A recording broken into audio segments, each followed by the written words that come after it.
Hello বন্ধুরা, welcome back. Step by step, episode by episode আমরা আমাদের কোর্সের যে কোনো কোর্স যতক্ষণ আমরা এখানে করাচ্ছি আমাদের এই চ্যানেলে নিয়ে যাচ্ছি, স্টেপ বাই স্টেপ এগিয়ে যাচ্ছি। তোমরাও আশা করি step by step, episode by episode আমাদের ভিডিওগুলো ফলো করে যাচ্ছ, সেখান থেকে শিখতে পারছ। আজকে যেটা করাবো ডিসপ্লে ডিভাইসের দ্বিতীয় পার্ট। আগের দিন যেটা করিয়েছিলাম সিআরটি মনিটর পর্যন্ত করিয়েছিলাম, আজকে যেটা করাবো এলসিডি মনিটর। এখানে আগের দিন পর্যন্ত শেষ হয়ে গেছিল।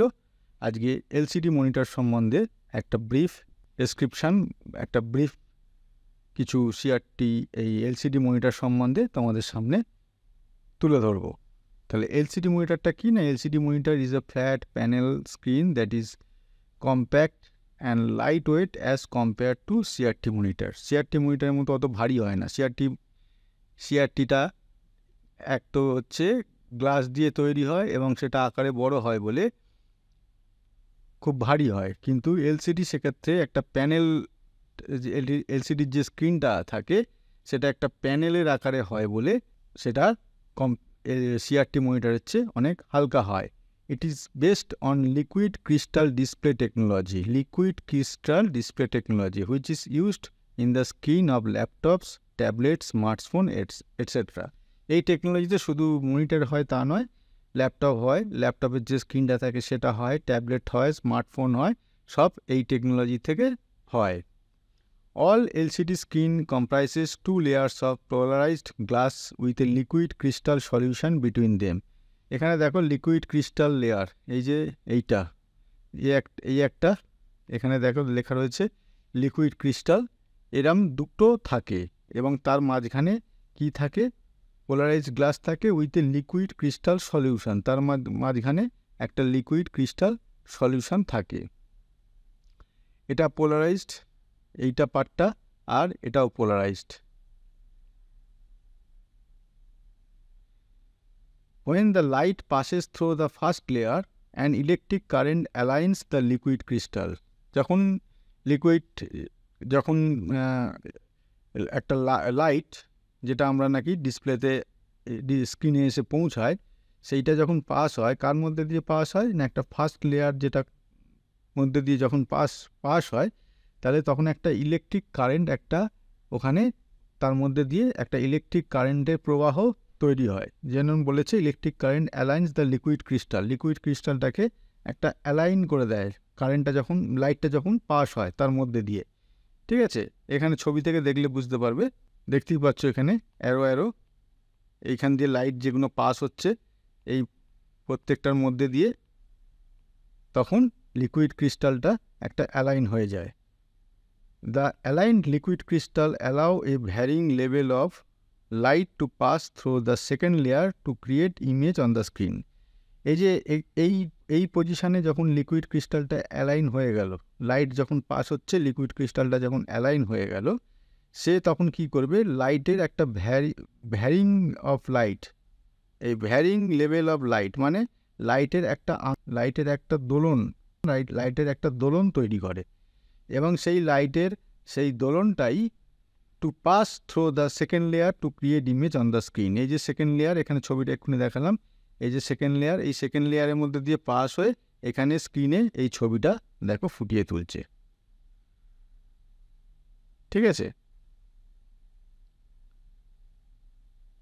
এখানে দেখো আর একটা এখানে ছবি দেখিয়েছি, এটা হচ্ছে হরিজেন্টাল ফিল্টার, মানে লাইটটা যে ফিল্টার করবে সেটা হরিজেন্টালি ফিল্টার করবে, আর একটা হচ্ছে ভার্টিক্যাল ফিল্টার, এটা একটা ভার্টিক্যালি ফিল্টার করবে, মানে একটা ওই উপর নিচ, ভার্টিক্যাল মানে একটা উপর নিচ, আর একটা হরিজেন্টাল মানে এদিক থেকে ওদিক, এইভাবে এই লাইটটা ফিল্টার হবে। পুরোপুরি লাইটটা কিন্তু স্ক্রিনে এসে যাবে না, স্ক্রিনে এসে পড়বে না, লাইটটা ফিল্টার হয়ে সেটা লিকুইড ক্রিস্টালগুলোকে অ্যালাইন করে এখানে স্ক্রিনে এসে পড়বে এবং সেখান থেকে সেই ইমেজটা তৈরি হবে। এটা আরও ডিটেলসে বলা যেত, কিন্তু যেহেতু আমাদের এই কোর্সটা লেভেল 1-এ এতটা ডিটেলস নেই, সেহেতু আমরা খুব বেশি ডিটেলসে করাচ্ছি না। এখানে এই যে প্রত্যেকটা অংশ নিয়ে এক একটা এপিসোড আলোচনা করা যায়, সেটা আমরা পরবর্তীকালে কোনো এক সময় তোমাদের ডিটেলসে করিয়ে দেবো। এখন এই বেসিকটা কিভাবে ফাংশন করে সেইটুকুনি তোমাদের জেনে রাখলেই হবে। LCD screen has a matrix of pixel that display the image on the screen. LCD স্ক্রিনটা পিক্সেলের একটা ম্যাট্রিক্স থাকে, মানে ছোট ছোট ছোট এই যে ডট ডট ডট ডট এরকম একটা ম্যাট্রিক্সের পিক্সেলে তৈরি হয় স্ক্রিনটা, এবং যেটাই ওই পিক্সেলে যে লাইটটা পড়ে সেই লাইটটা স্ক্রিনে ইমেজটা তৈরি করে। সেই ইমেজটা কোনো লেটার হতে পারে, ইমেজটা কোনো ছবি হতে পারে, কোনো টেক্সট হতে পারে, যা খুশি হতে পারে। Old LCD has a passive matrix screen in which individual pixels are controlled by sending a charge. LCD প্রথম যে টেকনোলজি, সেখানে কি হতো, একটা প্যাসিভ ম্যাট্রিক্স স্ক্রিন থাকতো, যেটা কিনা ওই পিক্সেলগুলো in which individual pixel are control by sending a charge, ওই যে পিক্সেলগুলোকে কোন পিক্সেলটায় কীরকমভাবে লাইটস জেনারেট করবে সেটা একটা চার্জ পাঠিয়ে সেটা নির্ধারণ হতো। কিন্তু নতুন টেকনোলজিতে a few electrical charge could be sent each second that made screen appear blurry when the images move quickly on the screen. আচ্ছা, এই যে চার্জ পাঠিয়ে স্ক্রিনটাকে ইমেজটাকে ফুটিয়ে তুলতো, তার মানে লিকুইড ক্রিস্টালগুলোকে অ্যালাইন করে চার্জটা পাঠিয়ে এখানে ইমেজগুলোকে ফুটিয়ে তুলতো। সেটার একটা অসুবিধে হলো, যদি কোনো ধরো খেলা দেখছি যেখানে সেকেন্ডের মধ্যে অনেক কিছু দ্রুত পাল্টে যাচ্ছে, একটা ফুটবল খেলা বলো বা যে কোনো, বা একটা কার রেসিং, এই ধরনের যেগুলো খুব কুইকলি স্ক্রিনটাকে চেঞ্জ হয়, সেখানে খুব তাড়াতাড়ি এই যে এই চার্জটাকে চার্জ ডিসচার্জ হতে পারতো না। স্ক্রিনটাকে তো সবসময় চার্জ করে রাখলে হবে না, কোনো একটা ইমেজ বা কোনো একটা ভিডিও বা কোনো একটা ছবি ফুটিয়ে তুলতে গেলে সেই ছবিটা যতক্ষণ থাকবে ততক্ষণ সেটাকে চার্জ হয়ে স্ক্রিনটার উপর লাইট ফেলে স্ক্রিনটা ফুটে উঠলো, কিন্তু তার পর মুহূর্তে সেই টেক্সটটা বা সেই ইমেজটা তো চেঞ্জ হচ্ছে, তার মানে সেটাকে কুইকলি ডিসচার্জ হয়ে আবার একটা অন্য ফর্মে ইমেজে বা লেটার, সেটায় সেই অনুযায়ী সেই অংশগুলো সেই পিক্সেলগুলোকে চার্জ করতে হয়। তার মানে আগেরটা ডিসচার্জ যতক্ষণ না হবে পরবর্তীকালে সেটা চার্জ হবে না। এখন এই ক্ষেত্রে যেখানে খুব কুইক রেসপন্স যেসব ভিডিও বা যেসব ইমেজে হয়, খেলা বা বাইক রেস, কার রেস, এইসবগুলোতে, সেখানে ওই চার্জ ডিসচার্জ মানে একটা পিক্সেল ইমিডিয়েটলি ডিসচার্জ হয়ে আবার পরবর্তীতে চার্জ যে হয়ে যাবে, এটা খুব স্মুথলি হয় না। তার জন্য ছবিটা কি হয়, ব্লারি হয়ে যায়, অর্থাৎ কীরকম একটা ঘোলাটে বা কাটা কাটা একটা মনে হয়। কিন্তু নতুন টেকনোলজিতে modern LCD are use active matrix technology. এটা কি হয় না, content thin film transistor with capacitor, তাহলে thin film transistors plus capacitor use করে। এবার কি হয়, this technology allows pixel to retain their charge. ওই পিক্সেলগুলোকে চার্জ করা অবস্থায় এই ক্যাপাসিটার আর থিন ফিল্ম ট্রানজিস্টারের মাধ্যমে ওই পিক্সেলগুলোকে চার্জ ধরে রাখা হয়। তার ফলে কি হয়, so they don't make screen blurry when images move fast on the screen as well as are more efficient than passive matrix display. তার ফলে কি হলো, ওই যে কুইকলি চার্জ ডিসচার্জ হতে পারছিল না, যেখানে এই টেকনোলজিতে থিন ফিল্ম ট্রানজিস্টার এবং ক্যাপাসিটারের মাধ্যমে সেটা করিয়ে নিচ্ছে বা চার্জটাকে ধরে রাখতে পারছে। তার ফলে যেগুলো ফাস্ট মুভিং স্ক্রিন, যখন ফাস্ট মুভিং কোনো কিছু দেখছি সেখানে আর পিকচারটা ব্লারি হয়ে যাচ্ছে না। এটা একটা ডিসঅ্যাডভান্টেজ ছিল, সেটা এই নতুন টেকনোলজিতে সেটা আর রইল না।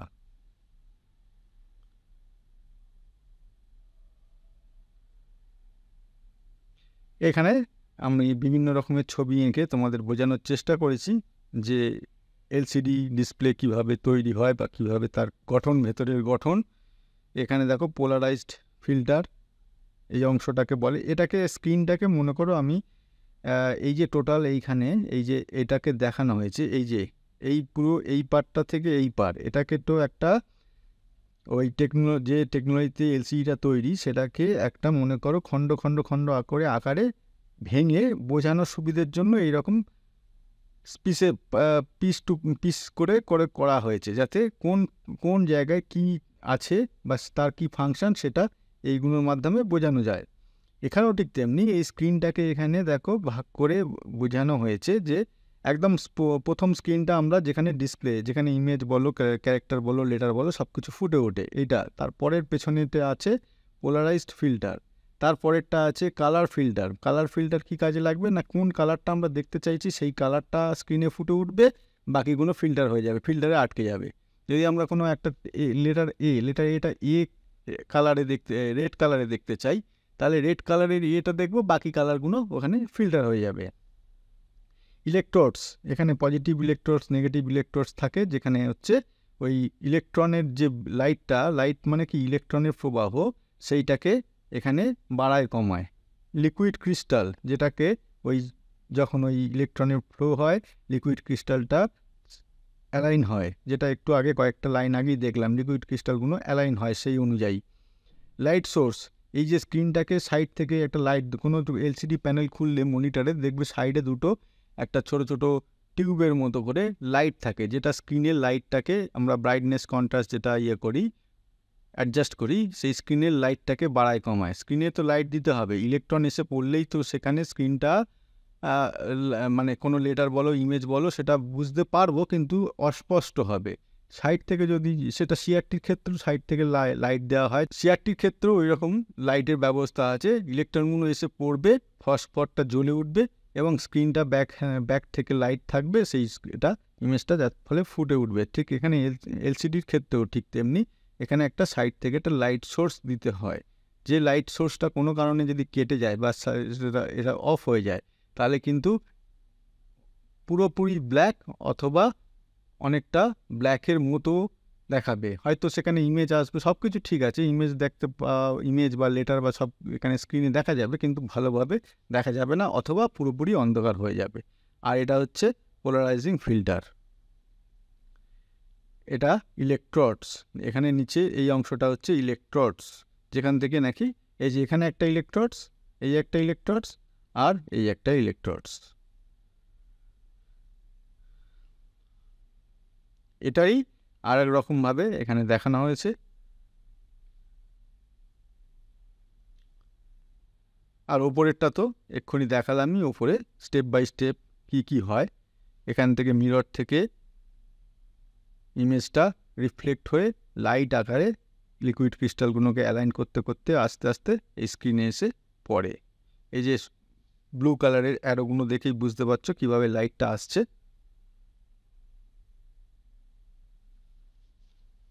এই যে এখানে 8 পেছনে, এখানে খুব ভালো করে দেখো, এখানে একটা আছে যেটা কিনা এরকম লাগছে অনেকটা, এই এবার আমাকে 6, স্ক্রিনে তো 6 দেখাচ্ছে, তার মানে কি হলো, এই অংশটা আমি এখানে বাদ চলে গেল।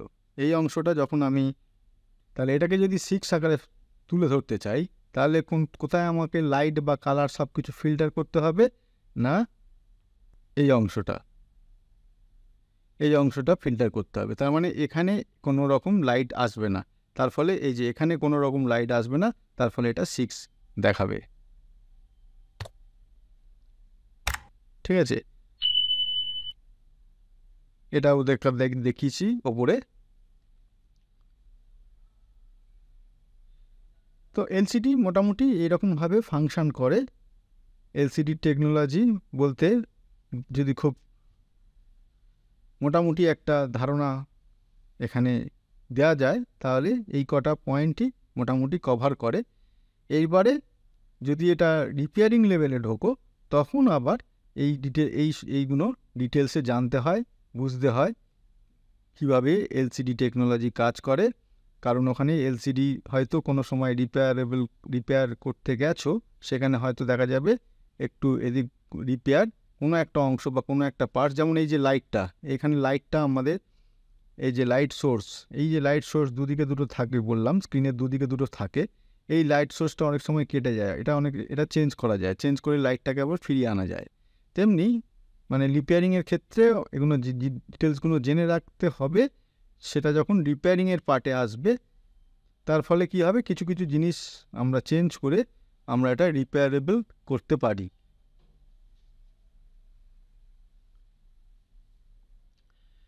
তো এই সিআরটির পর এই হচ্ছে সিআরটি করিয়েছিলাম আগের এপিসোডে, এটা করালাম এলসিডি। এরপরে যেটা করাবো সেটা হচ্ছে, পরে এটা কি আছে আমরা এখানে দেখিয়েছিলাম এলইডি। পরে যেটা আছে আমরা পরের দিন যেটা করাবো সেটা হচ্ছে সিআরটি এলসিডি। এরপরে পরের দিন যেটা করাবো সেটা হচ্ছে এলইডি। ঠিক আছে?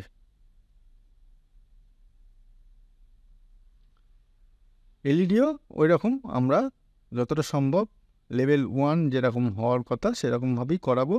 তবে এখান থেকে এইগুলো ফলো করলে মেন কিভাবে ফাংশন হয় বা মেন কনসেপ্টটা কিভাবে কাজ করে সেটা তোমরা জানতে পেরে যাবে, বুঝতে পেরে যাবে।